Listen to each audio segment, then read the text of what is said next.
στην δευτερολογία σας. Κύριε Καλαφάτη, εσείς ποια στοιχεία του προγραμματικού ή πολιτικού σας λόγου θα επιχειρήσετε να αναδείξετε ώστε να πείσετε όσους δεν σας εμπιστεύτηκαν στον πρώτο γύρο να σας εμπιστευτούν στο δεύτερο? Ο στόχος σας, ερμηνεύοντας εγώ το ότι λέτε ότι τα 2 τρίτα δεν ψήφισαν τον κύριο Μπουτάρη, είναι να δημιουργήσετε ένα αντιμπουταρικό σε εισαγωγικά μέτωπο με τον κόσμο που ψήφισε τις άλλες παρατάξεις?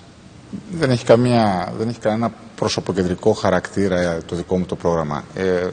Η δικιά μου πολιτική είναι καθαρά προγραμματικού χαρακτήρα.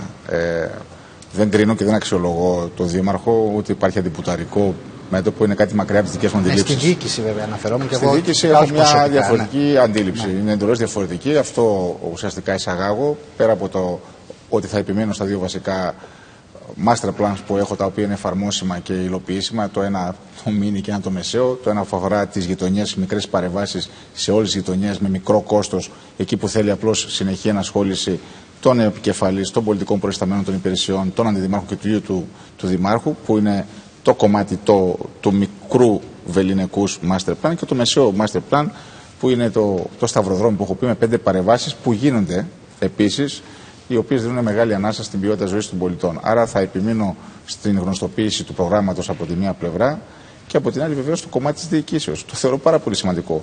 Ο Δήμαρχος για μένα είναι ένας μάνατζερ, ένας άνθρωπος ο οποίος τρέχει την πόλη, οργανώνει, φτιάχνει το σχέδιο, εκτελεί.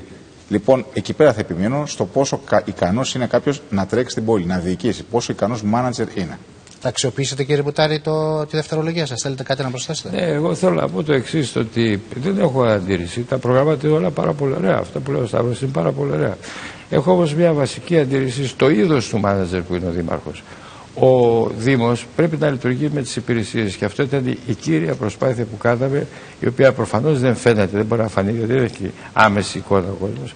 Εμείς κάναμε μια αναδιοργάνωση στις υπηρεσίες του Δήμου, και γι' αυτό το λόγο, επειδή ακριβώς ήταν πολύ πετυχημένη αυτή η αναδιοργάνωση, και εγώ χρησιμοποίησα τις γνώσεις μου και την εμπειρία μου για να επιμένω σε αυτές τις αλλαγές, κάναμε αυτή την αναδιοργάνωση, και εξαιτίας αυτής της αναδιοργάνωσης επιλεγήκαμε από το Υπουργείο Εσωτερικών σαν πιλωτικός Δήμος, για να προωθηθεί η συνεργασία που έχει κάνει με την Task Force, για να έχουμε ένα πρότυπο Δήμου. Τελειώνει αυτή η δουλειά τώρα στο τέλος Αυγούστου, και τα αποτελέσματα και τα συμπεράσματα αυτά προφανώς θα χρησιμοποιηθούν από το Υπουργείο Εσωτερικών για την ριζική μεταρρύθμιση, στη διοικητική μεταρρύθμιση. Ο Δήμαρχος είναι ο πολιτικός μάνατζερ.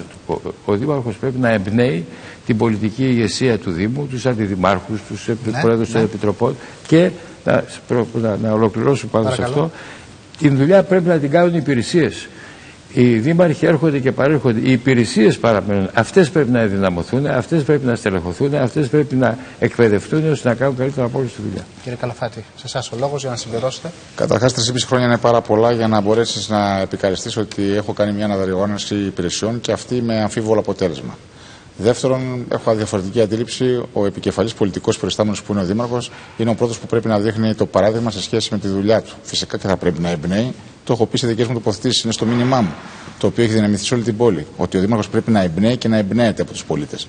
Θα πρέπει να προκαλεί την σύμπνοια των πολιτών και να μην προκαλεί τους ίδιους τους πολίτες. Αυτό λοιπόν είναι το μοντέλο το δικό μου. Και νομίζω ότι αυτό είναι διαφορετικό από αυτό το οποίο τελικά έχουμε δει τα τελευταία 3,5 χρόνια στην πόλη. Αλλά να πω και κάτι ακόμα. Ο Δήμαρχος δεν είναι για να περιγράφει τις καταστάσεις. Ούτε, αν θέλετε, είναι η δουλειά του να χαρακτηρίζει τους πολίτες με οποιοδήποτε τρόπο. Δεν έχει καμία δουλειά να χαρακτηρίζει τους πολίτες. Αυτό, όταν χαρακτηρίζει τους πολίτες, ακόμα κι αν λες ότι ξέρεις, σε χαρακτηρίζω, ας πούμε, με κάποιον αήθη χαρακτηρισμό, αλλά μη στεναχωριέσαι, γιατί κι εγώ μέσα είμαι. Αυτό δεν λέει τίποτα. Δεν είναι η δουλειά σου να το κάνεις αυτό, καταρχάς. Δεν είναι η δουλειά σου να χαρακτηρίζεις τους πολίτες. Η δουλειά σου είναι να πάρεις τα προβλήματα της πόλης και να τα λύσεις. Αυτή είναι και η ειδοποιώς διαφορά η δικιά μας. Γιατί αν μπαίνεις σε τέτοιου είδους λογικές, τη μία να χαρακτηρίζεις τους πολίτες, την άλλη να κάνεις κάτι άλλο, τότε μιλάς, αν θέλεις, με ατάκες, μιλάς με επικοινωνιακά πυροτεχνήματα, περνάει ο καιρός και η δουλειά δεν γίνεται.